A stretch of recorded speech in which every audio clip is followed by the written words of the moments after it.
గురక రావడానికి కారణాలు ఏంటంటే మనం ఎయిర్వే అంటే గాలి పీల్చుకునే ద్వారం ఇక్కడ నుంచి కూడా గొంతు లోపల వెనకాల ఇక్కడ వరకు వోకల్ కార్డ్స్ ఉంటాయి అనమాట.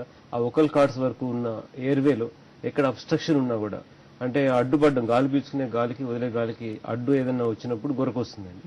సాధారణంగా ఏమవుతుందంటే ముక్కులో ముక్కు దూలం వంకలు ఉండడం లేదా పాలిప్స్ పెరగడం కండరాలు పెరగడం వల్ల అబ్స్ట్రక్షన్ రావచ్చు. అలాగే గొంతు లోపల కండరాలు ఉంటాయి అనమాట. గొంతు లోపల దాదాపుగా 70 రకాల కండరాలు ఉంటాయి. ఆ కండరాలు లూజ్ అయినప్పుడు అంటే లాక్సిటీ అంటారు, లూజ్ అయినప్పుడు అవి మనం పీల్చుకునే గాలికి వైబ్రేట్ అవుతుంటాయి.